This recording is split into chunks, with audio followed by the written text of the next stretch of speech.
ഈ കഞ്ഞി ചൂടോടെ കുടിക്കാൻ പറയണം. ഇത് കുടിച്ചാ അക്കിമോന്റെ ക്ഷീണം എല്ലാം മാറും. ആ ദേവകി, അവര് വന്നിട്ടുണ്ട്. അഖിലിന്റെ അമ്മയും ചേട്ടത്തിമാരും. ഉം. അഖിലിന്റെ അടുത്തുണ്ട്. അവരെന്തൊക്കെയോ സംസാരിച്ചോണ്ടിരിക്കുക. ഞാനിങ്ങി പോന്നു. ആ അപ്പൊ ഒരു കാര്യം ഉറപ്പിക്കാം, അഖിലിന്റെ ഇവിടുത്തെ പൊറുതി ഇന്നത്തോടെ തീർന്നു.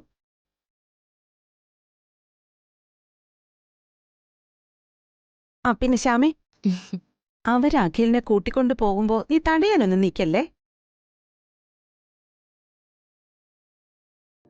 ആ അവിടെ എങ്ങനെ കഴിഞ്ഞതാ അവൻ, ഇവിടെ കഷ്ടപ്പാടും ദുരിതവും. ഹാ, എന്റെ ഗതി ഇങ്ങനെയായി. അവനെങ്കിലും രക്ഷപ്പെട്ടോട്ടെ.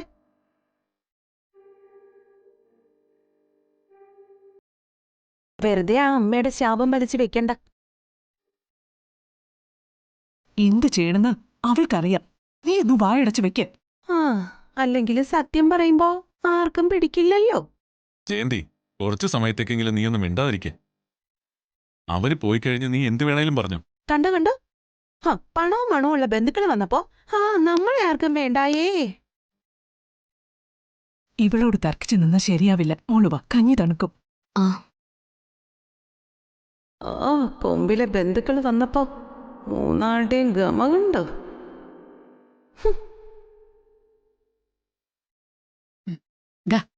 ഈ ബ്രെഡ് കൂടി കഴിക്കും.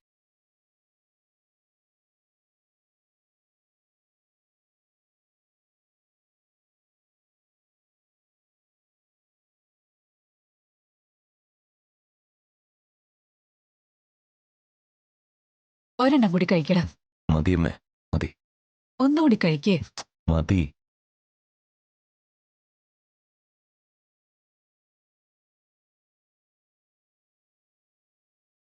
ഇതെന്താ?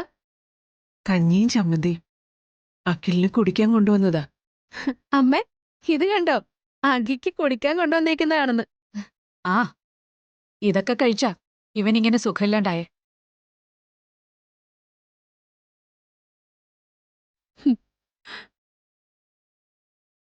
ഇതൊക്കെ കഴിക്കാനേ ഇവൻ അത്രയ്ക്ക് ദാരിദ്ര്യം പിടിച്ച കുടുംബത്തിലൊന്നും അല്ല ജനിച്ചത്. ഈ നാട്ടിലൊക്കെ പണക്കാരായാലും പാവപ്പെട്ടവരായാലും പനി വന്നാ കഞ്ഞിയാ കുടിക്കുന്നെ. ആ, അതിന്റെ ഐശ്വര്യം ഇവിടെ മൊത്തത്തിൽ കാണാനുണ്ട്.